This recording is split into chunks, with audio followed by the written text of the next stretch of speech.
जय हिंद दोस्तों, स्वागत हमारे यूट्यूब चैनल जीएस विद सोडिया पर। आज की क्लास हमें 38 प्राकृतिक आपदा एवं प्रबंधन, जिसमें पार्ट फर्स्ट है भूकंप, जिसे अर्थक्वेक भी कहते हैं। ठीक है, तो आप सब कैसे हैं? उम्मीद करता हूँ आप सब ठीक ही होंगे। टॉपिक शुरू करने से पहले आपको एक जानकारी हम दे देते हैं। हमारे द्वारा एक टेलीग्राम चैनल बनाया गया है जिसमें जीएस विद सोडिया जी, इस पर हम डेली करंट अफेयर्स डालते हैं और जो कि परीक्षा दृष्टि से बहुत महत्वपूर्ण है। तो आज ही आप उसे ज्वाइन करें और परीक्षा में आने वाले क्वेश्चनों को पढ़ें और क्वेश्चन पेपर को सॉल्व करें। ठीक है दोस्तों, चलिए स्टार्ट करते हैं। आज का टॉपिक है पार्ट फर्स्ट, भूकंप, जिसे अर्थक्वेक कहते हैं। देखिए, अर्थक्वेक, भूकंप का शाब्दिक अर्थ क्या होता है? भूकंप,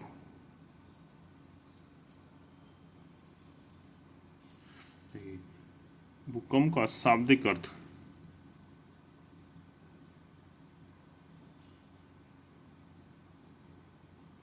भूकंप का शाब्दिक अर्थ होता है भूमि का कंपन। भूमि का कंपन, ध्यान रखिए, पूछा जाता है एग्जाम में। भूकंप का शाब्दिक अर्थ क्या है? भूमि का कंपन होता है। ठीक है, अच्छा, तो भूकंप का जो अध्ययन किया जाता है सिस्मोलॉजी में किया जाता है। किसे? सिस्मोलॉजी में किया जाता है।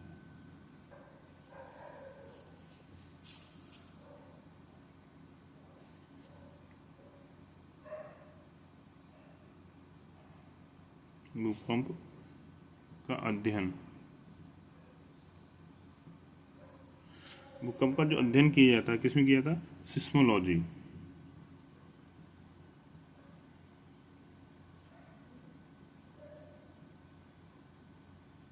सिस्मोलॉजी में किया जाता है। भूकंप को जो मापा जाता है, क्वेश्चन महत्वपूर्ण यहीं से निकल के आते हैं। भूकंप को मापा जाता है, किसके द्वारा मापा जाता है? तो सिस्मोग्राफ के द्वारा नापा जाता है। किसके? सिस्मोग्राफ। भूकंप को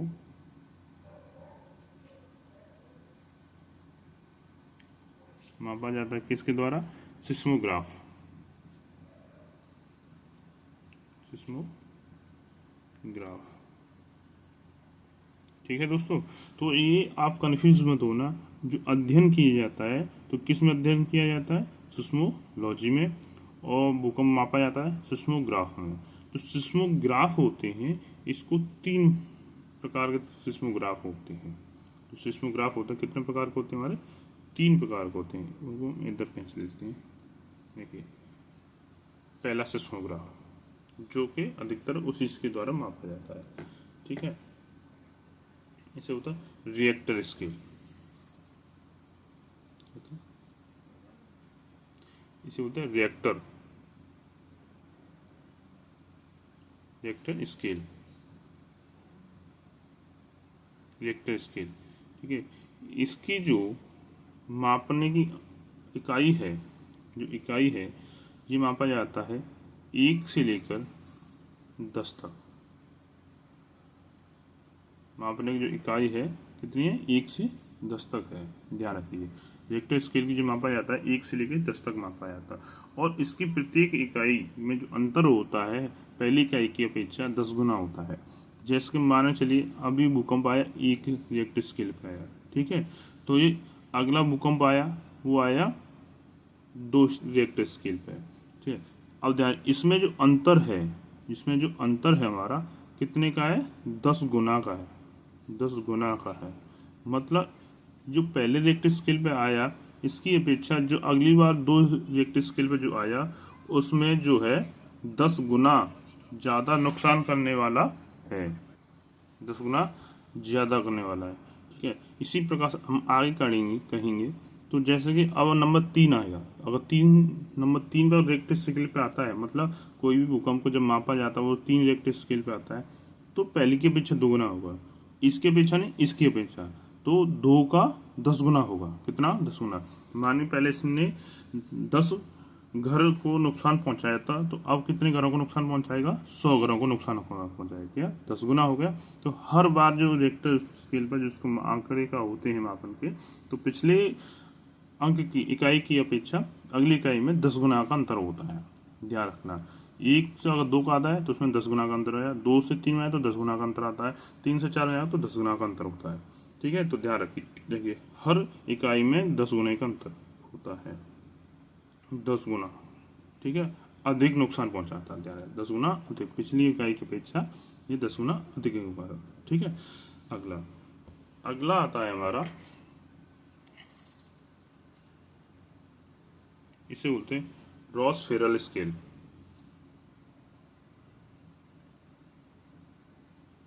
रॉस फेरल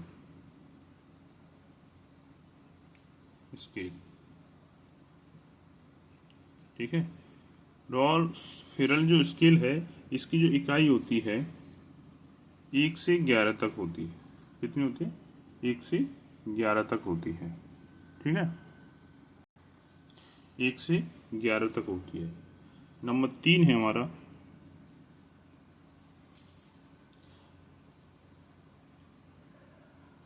मर्केली।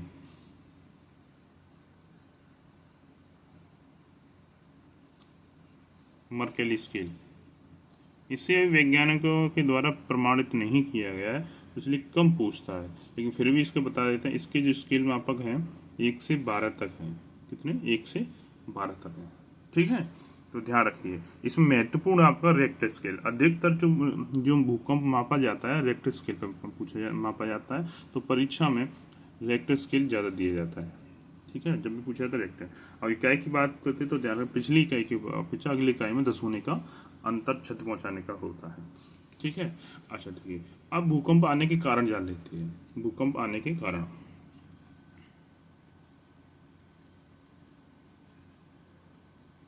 भूकंप के कारण देखिए, अब भूकंप के कारण हुए तो नंबर 1 कारण, भूकंप जो आता है किस कारण था? पहला तो जैसे कि प्राकृतिक, देखिए भूकंप आते हैं 2 कृतियों से, जैसे एक प्राकृतिक और एक होता है हमारा कृत्रिम। कृत्रिम मतलब मानवों के द्वारा जो घटना कुछ मतलब कुछ उपाय किए जाते हैं उसके अंतर्गत आता है। ठीक है, प्राकृतिक जैसे ज्वालामुखी फटना, पृथ्वी का सिकुड़ना। ठीक है, और कृत्रिम में जैसे कि हम लोग जैसे बांध बनाते हैं, डैम बनाते हैं, जैसे जलीय बाहर की दृष्टि से तो बगल में क्या दबाव हो जाता है, तो उसके वजह से। ठीक है, तो पहला हमारा भूकंप है हमारा, देखिए इसे बोल देंगे ज्वालामुखी का विस्फोट। ज्वालामुखी,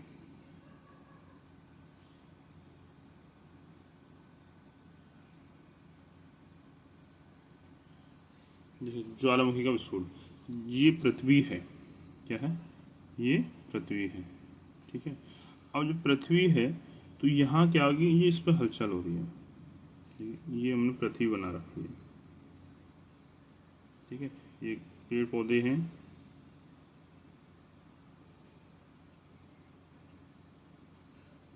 ठीक है। अब यहाँ पर क्या होगा, पृथ्वी के नीचे से एक धीमी सी, देखिए ऐसे करके नहीं है, लावा निकल के आया। ठीक है, लावा ने ऐसे बड़ा रूप ले लिया। ठीक है, अब बड़ा रूप लेने के बाद पृथ्वी के मुंह पे आया, तो यहाँ ऐसे ये ऊपर की उठना, इधर गया और इधर गया। ठीक है, तो ऐसे करके नहीं एक बड़ा रूप लेता है, ये इसका मुंह हो गया, इसमें से ऐसे निकल गया।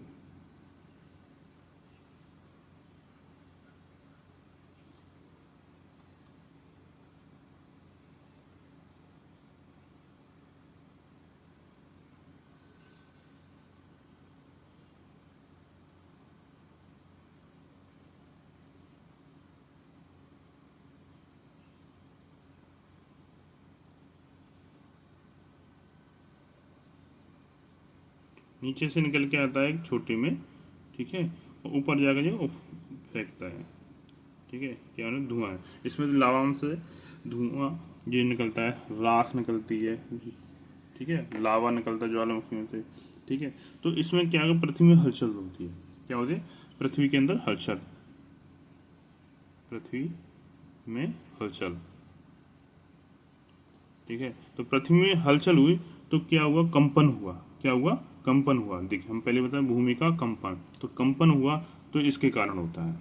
तो पहला जो कारण आता है किसके कारण? पृथ्वी में ज्वालामुखी विस्फोट होता है तो पृथ्वी में हलचल होती है, और पृथ्वी में हलचल होती है तो भूमि का क्या होता है, कंपन होता है। तो कंपन जब हिलने लगती है, भूमि हिलती है, तो क्या होता है, यहाँ भूकंप आता है। ठीक है, भूकंप आता है। ठीक है, तो अगला कारण होता है, ये पहला कारण। नंबर दो में होता है जैसे पृथ्वी का सिकुड़ना।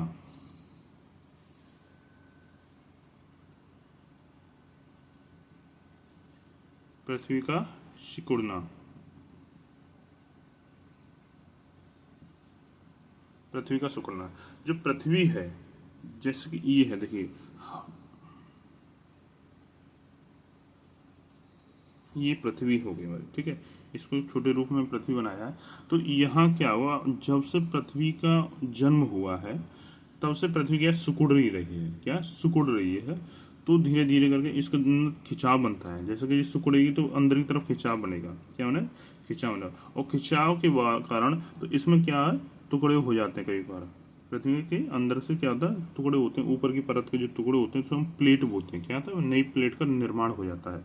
तो क्या होता है, हलचल हुई, नई प्लेट का निर्माण हो गया, अलग अलग टुकड़े हुए, तो दोनों क्या होगा, हलचल हो गई। तो यहाँ भी क्या आ गई है, क्या हो गया, पृथ्वी की प्लेट का निर्माण। प्लेट का निर्माण। जब पृथ्वी सिकुड़ेगी तो क्या होगा, ऊपर की परत टूटेगी तो क्या होगा, प्लेट का निर्माण होगा, तो क्या होगा, पृथ्वी में हलचल। यहाँ भी पृथ्वी में हलचल होगी। जब हलचल होगी तो क्या होगा, हमारा भूमि का कंपन होगा। जब भूमि का कंपन होगा तो फिर क्या आएगा, हमारा भूकंप आएगा। ठीक है, नंबर 2 कारण। ठीक है, अगला कारण है हमारा नंबर 3। ठीक है, प्लेट टेक्टोनिक। प्लेट टेक्टोनिक,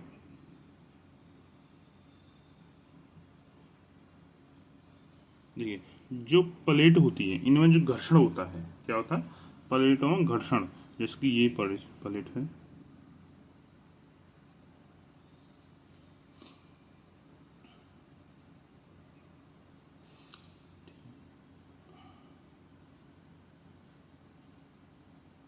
आपस में दोनों टकराएंगी, क्या है, आपस में दोनों टकराएंगी और ऊपर नीचे घर्षण करेंगी। तो पृथ्वी में ऐसी दूसरी कंडीशन क्या होगी, पृथ्वी में हलचल होगी।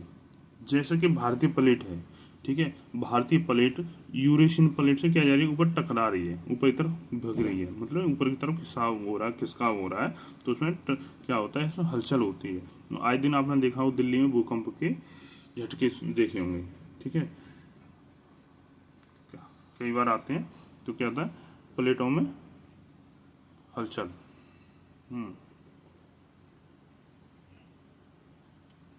प्लेटों में टकराव होता है, तो फिर क्या होता है, पृथ्वी में हलचल होती है। ठीक है, पृथ्वी में हलचल होती है, हलचल। ठीक है, और जब हलचल होती है तो भूमि का कंपन होता है, और कंपन होता है तो फिर क्या होता है, हमारा भूकंप का निर्माण होता है। ठीक है, चलिए, भूकंप का निर्माण होता है। अगला है नंबर 4 में पढ़ेंगे हम। ये कृत्रिम रूप से जलीय भार के कारण, क्या है, जलीय भार, जिससे हम, ये कृत्रिम है, क्या रखिए, जैसे, और इसमें हम आपको बनाते हैं, जैसे कि डैम बनाते हैं, क्या बनाते हैं, बांध बनाते हैं। ये हमारा बांध है, क्या है, बांध। ठीक है, तो इसके बगल में जो हमारे क्या है, पर्वत होते हैं।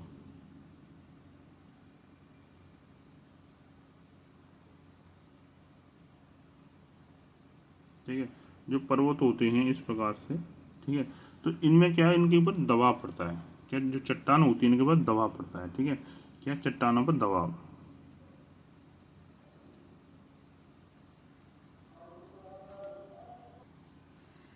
तो देखिए, जो जलीय भार हो जाता है तो चट्टानों पर दबाव बढ़ जाता है।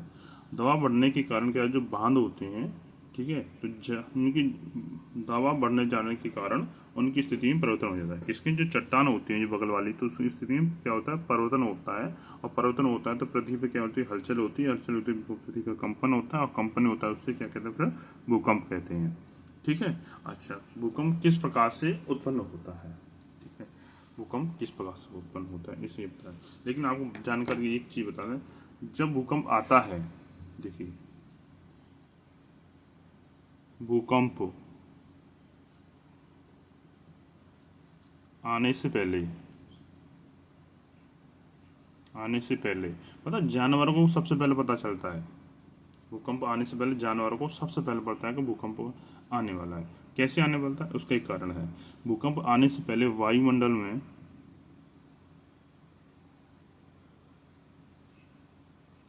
वायुमंडल में रेडॉन गैस की अधिकता बढ़ जाती है। किसकी?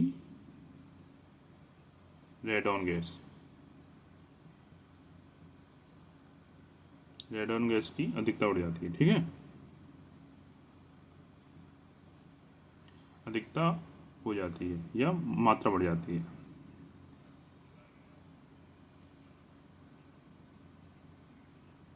ठीक है, ये ध्यान रखें, ये मोस्ट इंपोर्टेंट है, क्वेश्चन पूछा जाता है इस चीज़ के बारे में। भूकंप आने से पहले किस गैस की मात्रा बढ़ जाती है वायुमंडल में, तो किसकी? रेडॉन गैस की मात्रा बढ़ जाती है, और इसका आभास जानवरों को हो जाता है। इसीलिए आपने देखा भूकंप आने से पहले जो जानवर होते हैं चिल्लाने लगते हैं। ठीक है, तो अच्छा, अब देखिए क्या है कि पृथ्वी बनाते हैं। ठीक है, ये हमारी पृथ्वी है। क्या है? ये पृथ्वी है। ठीक है,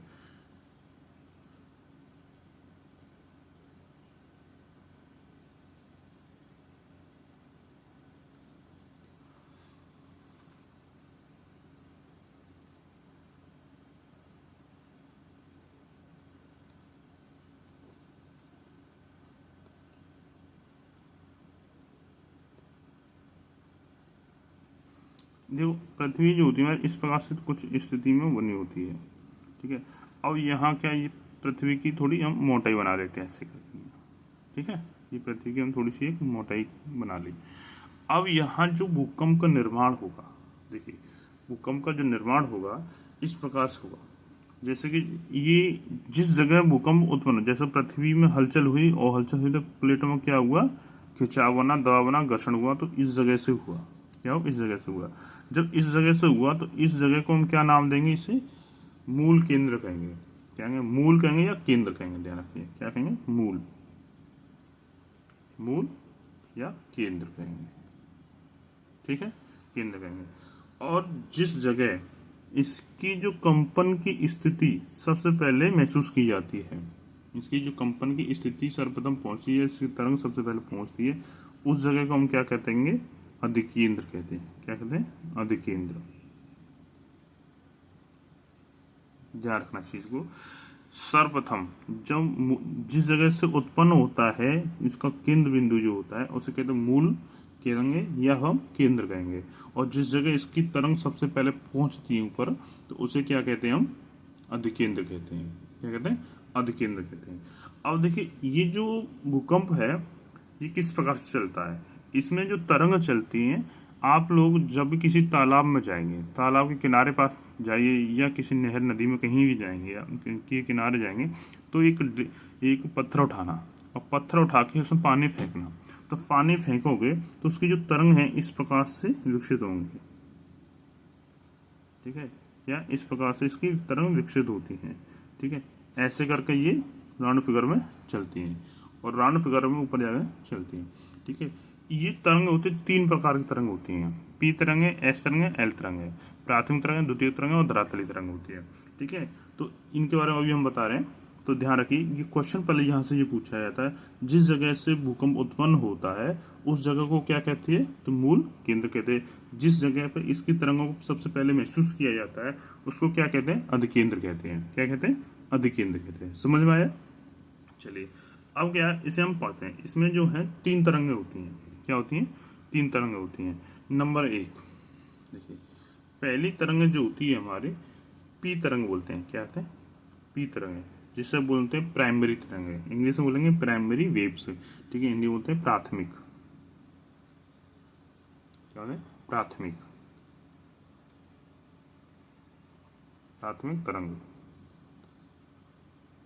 ठीक है, प्राथमिक तरंग है। ये क्या, इनकी स्पीड सबसे अधिक होती है, इनकी जो इस चलने की स्पीड होती है सबसे अधिक होती है, मतलब 8 किलोमीटर प्रति घंटा की, सॉरी प्रति सेकंड की स्पीड से चलती है। ठीक है, मतलब 8 किलोमीटर प्रति सेकंड की स्पीड। ठीक है, 8 किलोमीटर प्रति सेकंड की के हिसाब से चलती है, और ये सबसे पहले चलती है। ठीक है, 8 किलोमीटर प्रति सेकंड के हिसाब से चलती है। ठीक है, इसकी क्या है? गति, इसकी गति है। ठीक है, ये जो है देखिए तीनों अवस्थाओं में चलती है, ये तीनों अवस्था चलती है, ठोस में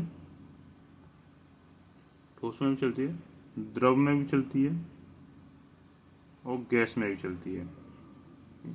ये क्या होती है? ये तीनों माध्यम में चलती है, माध्यम। ठीक है, ये तीनों माध्यम से गुजरती है। ओके, और ये जो है सबसे कम नुकसान पहुंचाती है। क्या है? सबसे कम, कि स्पीड से निकल जाती है पता नहीं चलता इसका। ठीक है, सबसे कम क्षति पहुंचाती है,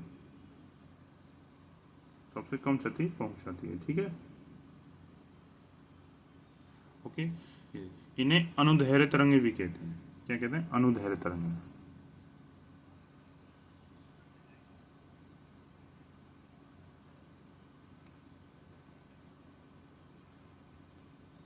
ठीक है, इन्हें अनुदैर्घ्य तरंगे भी कहते हैं।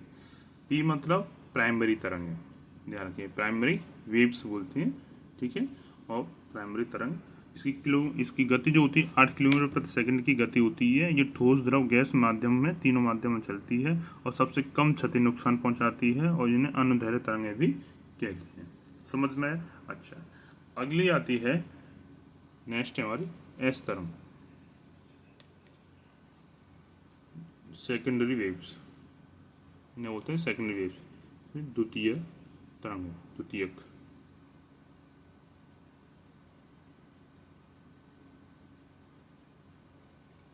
द्वितीयक तरंग,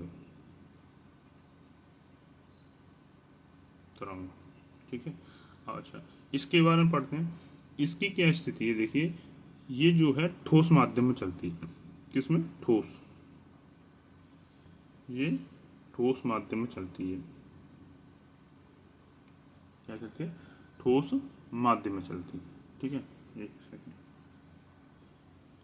ये जो ठोस माध्यम में चलती है। ठीक है, इसकी जो गति होती है, इसकी जो गति होती है 4 किलोमीटर, क्या होती है? 4 किलोमीटर प्रति सेकंड होती है। क्या होती है? 4 किलोमीटर प्रति सेकंड की गति होती है। ठीक है, इसकी जो सेकेंडरी वेव्स जो होती है, इसकी जो गति होती है 4 किलोमीटर प्रति सेकंड की गति होती है। ये अनुप्रस्थ तरंग है। ठीक है, अच्छा, ये औसतन क्षति पहुंचाती है। क्या? औसतन, ठीक है, क्षति पहुंचाती है। ठीक है, औसतन क्षति पहुंचाती है। ठीक है, और इन्हें क्या कहते हैं? अनुप्रस्थ तरंग कहते हैं। कैसी तरंग है जी? अनुप्रस्थ, ये अनुप्रस्थ तरंग है। ठीक है, अगली आती है हमारी एल तरंगे। क्या होते हैं? एल तरंगे, इन्हें बोलते हैं लॉन्ग पीरियड वेव्स।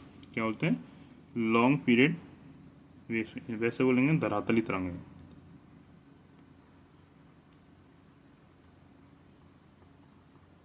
ठीक है, धरातलीय तरंग।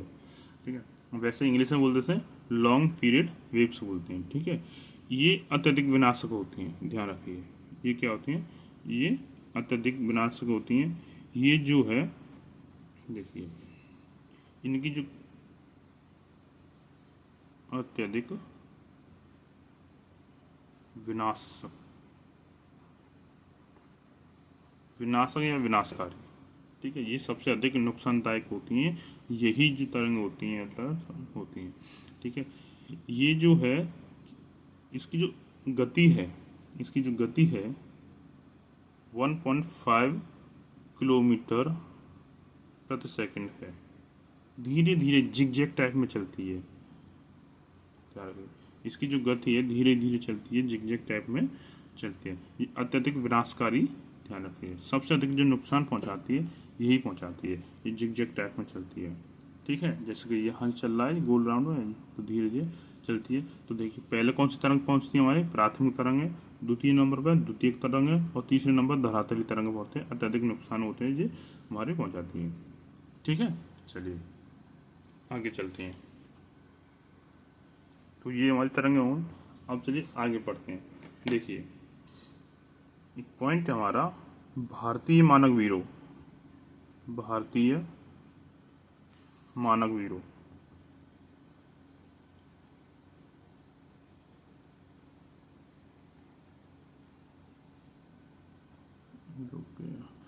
भारतीय मानक ब्यूरो ने, देखो भारत में पहले भारतीय मानक ब्यूरो ने पहले इसको 5 भागों में रखा था। किसमें? 5 भागों में, फर्स्ट, सेकंड, थर्ड, फोर्थ और फिफ्थ।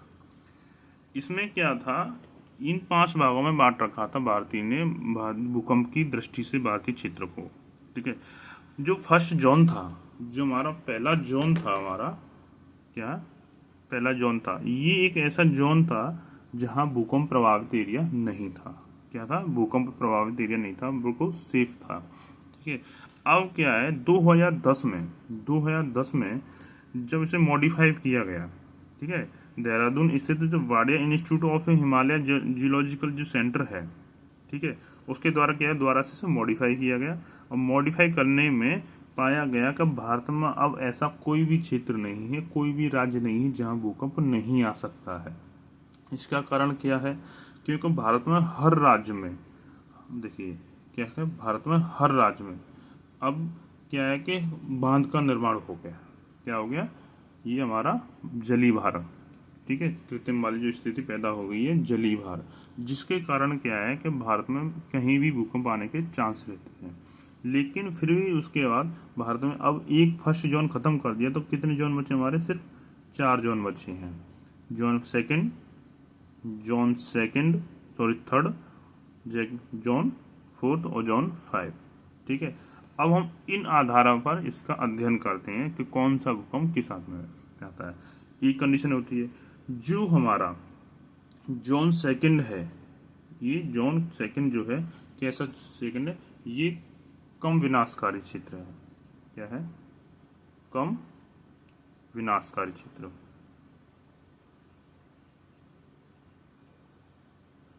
विनाशकारी क्षेत्र होता है, ठीक है। और जोन फिफ्थ जो है हमारा, जोन फिफ्थ जो है हमारा, ये सर्वाधिक क्या है, अत्यधिक विनाशकारी क्षेत्र है, ठीक है। तो आप इस चीज से समझ सकते हैं, जोन सेकंड से थर्ड फोर्थ की तरफ जाएंगे तो क्या है, विनाशकारी की समझ वो है, बढ़ती चली जाती है, विनाश की जो गति है बढ़ती जाती है। अब हमारा कौन सा क्षेत्र किस क्षेत्र में आता है, कौन सा राज्य किस क्षेत्र में आता है, तो इसे हम मैपिंग के अकॉर्डिंग पढ़ते हैं, ठीक है। मैप मैंने पहले ही बना लिया था, जिससे कि टाइम की थोड़ी सी बचत रहे हमारी, ठीक है। चलिए स्टार्ट करते हैं। ये जोन वाइज एक मैप बना रखा है मैंने, किस जोन में कैसा भूकंप आता है। देखिए जो हमारा जोन, अब जोन बात करेंगे फर्स्ट, जोन 5 की बात करते हैं। जो इस कलर में दिखाई दे रहा है, ये जोन हमारा 5 है, ठीक है, ठीक है। इस कलर में जो दिखाई दे रहा है, ये हमारा जोन 5 है, ठीक है। तो ये, तो जहाँ उत्तर पूर्वी भारत के जितने भी 7 सिस्टर राज्य हैं हमारे, सभी किस में आते हैं, हमारे जोन 5 है। यहाँ रिएक्टर स्केल में मापने पर कि 9 से लेकर के उससे ऊपर तक के क्या आते हैं, हमारे भूकंप आते हैं। जो रिएक्टर स्केल पे मापने पर 9+ लिख रखा है, मतलब ध्यान रखिए यहाँ पर जो भी भूकंप आता है 9 की अधिकता में आता है। 9.1, 9.2, 9.3, 9.4, 9.6, ऐसे करके ये भूकंप, और उसकी 11 पॉइंट, मतलब जो भी स्थिति रहेगी तो इस मात्रा में आता है रिएक्टर स्केल में, ध्यान रखिए, ठीक है। तो यहाँ पर रिएक्टर स्केल में जो कौन कौन से क्षेत्र हमारे, तो इसमें आते हैं हमारे जोन 5 में आते हैं उत्तर पूर्वी भारत, जम्मू कश्मीर। देखिए जम्मू कश्मीर का ये थोड़ा सा हिस्सा है, ये वाला हिस्सा आता है, हिमाचल प्रदेश का ये वाला हिस्सा है, फिर इसके बाद उत्तराखंड वाला एरिया, ठीक है, उत्तराखंड वाला, और फिर बिहार आ जाता है, ठीक है। कौन सा? बिहार आ जाता है। और बिहार के बाद में जो उत्तरी वाला बिहार है वो हिस्सा है हमारा। फिर अगला नंबर आता है हमारा कच्छ का रण। गुजरात में जो स्थित जो कच्छ का रण है ये वाला हिस्सा आता है। और फिर हमारा अंडमान निकोबार, कौन सा, अंडमान निकोबार द्वीप समूह वाला एरिया, ये भी किस में आता है हमारा, जोन 5 में आता है। ठीक है, यहाँ पर क्या, जब भी भूकंप आता है तो अत्यधिक विनाशकारी आता है। आपने देखा होगा मणिपुर नागालैंड में अक्सर करके भूकंप आते जाते रहते हैं। ठीक है, आगे चलते हैं जोन 4। अगला हमारा भूकंप है हमारा कौन सा, जोन 4 आता है। ब्लैक कलर में जोन 4 नहीं दिख रहा है। ठीक है, ध्यान रखिए ये कौन सा है, जोन 4 है। ठीक है, जोन 4 है। इसमें जो आता है, जो ब्लैक कलर में जितना हिस्सा दिख रहा है हमारा, जोन 4 में आता है। जो कि देखिए ब्लैक कलर में आता है जम्मू कश्मीर। ठीक है, जम्मू कश्मीर आता है हमारा, जम्मू कश्मीर है, लद्दाख है, जम्मू कश्मीर के साथ में लद्दाख भी है। ठीक है, जम्मू कश्मीर, लद्दाख। उसके बाद में हिमाचल प्रदेश, हिमाचल प्रदेश। फिर हमारा पंजाब है, क्या है, पंजाब है, दिल्ली है। ठीक है, कौन सा, दिल्ली है। ठीक है, और हमारा हरियाणा भी है। देखिए नॉर्थ उत्तर प्रदेश, उत्तरी उत्तर प्रदेश भी है इसमें, उत्तरी उत्तर प्रदेश भी, बिहार भी है। ठीक है, बिहार भी है। और इसमें हमारा सिक्किम भी है, क्या हमारा, सिक्किम भी है, सिक्किम भी है। ठीक है, और इसमें पूर्वी हरियाणा भी है, क्या है, पूर्वी हरियाणा भी है। ठीक है, और इसका उत्तरी नेपाल भी है, सॉरी वो पंजाब, उत्तरी पंजाब भी हो गया। ठीक है, और इसका, और जो दक्षिणी, देखिए उत्तरी और दक्षिणी दोनों हिस्सा क्या है, पश्चिम बंगाल के भी है। ठीक है, साउथ वेस्ट बंगाल लिख रखा है, लेकिन उत्तरी भी है, नॉर्थ भी है। ठीक है, north, north south west Bengal वाला। ठीक है, ये दोनों हिस्से भी आते हैं इसके अंदर में। तो दिल्ली आता है, पूर्वी हरियाणा आ गया है, और उत्तरी पंजाब हो गया। तो ये वाला एरिया आ गया। और इधर साइड में आएंगे हमारा, तो गुजरात का थोड़ा पूर्वी हिस्सा, और राजस्थान का भी थोड़ा सा इसमें हिस्सा आता है, राजस्थान का पश्चिमी हिस्सा भी थोड़ा सा इसमें आता है। ठीक है, चलिए, और इसमें महाराष्ट्र का जो शादी पर्व संख्या थोड़ा सा एक छोटा सा भाग आता है इसमें, महाराष्ट्र का भी, वेस्ट महाराष्ट्र का। ठीक है, वेस्ट महाराष्ट्र लिख रखा है, राजस्थान का भी वेस्ट हिस्सा लिख रखा है। ठीक है, तो ये हो गया हमारा जोन 4। तो यहाँ पे जोन 4 में जो भी हमारा भूकंप आएगा वो किस किस की मात्रा क्या होगी, 8 से लेकर 9 के बीच में होगी। यहाँ ये 5 की अपेक्षा कम विनाशकारी होगा। ठीक है, 8 से 9 के बीच में होगी रिक्टर स्केल पे मापने पर। ठीक है, अगला आता है नंबर 3। अगला है हमारा नंबर 3। ठीक है, अगला है हमारा नंबर 3। ठीक है, नंबर 3 में कौन कौन से आते हैं हमारे। ठीक है, नंबर 3 में ये जो कलर से बना हुआ हमारा, ठीक है, इस कलर में आ जाते हैं। अब इसमें आता है, देखिए केरल, क्या है, केरल, नीचे वाला केरल हिस्सा। ठीक है, केरल आ गया। गोवा, ये बगल, इसके बगल में ठीक गोवा है, गोवा वाला हिस्सा भी आ जाता है। फिर इसके बाद गुजरात। ठीक है, गुजरात है, गुजरात में यूपी है, यूपी के पश्चिम बंगाल है, पश्चिम बंगाल इसमें, और आपका दक्षिण पंजाब है, राजस्थान है, मध्य प्रदेश है। ठीक है, बिहार है, झारखंड है, छत्तीसगढ़ है, महाराष्ट्र है। ठीक है, उड़ीसा है, और आपका आंध्र प्रदेश भी है। ठीक है, कौन सा, आंध्र प्रदेश वाला जैसा ये भी है इसके अंदर, तमिलनाडु भी है, और कर्नाटक भी है। ये सारे किस में आते हैं, हमारे जोन 3 में आते हैं। ठीक है, ओके, जोन 3 में आता है। अब जो शेष जो हिस्सा बचता है, जो शेष हिस्सा बचता है, जो जोन 2 में आते हैं, जो शेष हिस्सा बचता है वो किस में आता है, जोन 2 में आता है। ध्यान रखिए, जब भी क्वेश्चन जो भी रह जाता है हमारा शेष हिस्सा बचता है किस में आता है, जोन 2 में आता है। ठीक है, शेष हिस्सा जो हमारा जोन 2 में आता है, ध्यान रखिए। जो शेष हिस्सा आता है हमारा जोन 3 में। परसेंटेज के मामले में बात करें तो 12% हिस्सा जो होता है तो जोन 5 में आता है, 18% भाग जोन 4 में आता है, 27% भाग जोन 3 में आता है, और 43% भाग जो आता है हमारा जोन 2 में आता है, जिसको कम क्षेत्र है जो हमारा, जो उसकी दृष्टि से इसमें जो रिएक्टर स्केल मापा जाता है 0 से 6 तक होता है। ठीक है, और जोन 3 का 7 से 8 होता है। जोन 3 पर जो मापते हैं 7 से 8 होता है, और जोन 2 का जो होता है जो 0 से 6 होता है। तो ये क्षेत्र हो जाता है जिसमें हमारा लक्षद्वीप भी आता है। ठीक है, जो लक्षद्वीप की स्थिति में आता है जोन 2 में आता है। ठीक है, जो शेष भाग बचा था वो इसके अंदर में आ जाता है। ठीक है दोस्तों, चलिए। हाँ, ठीक है। तो ये आज हमारा भूकंप से संबंधित पार्ट खत्म होता है। अगला पार्ट हम लेके आएंगे इसी का। ठीक है दोस्तों, आज के लिए इतना ही। जय हिंद दोस्तों।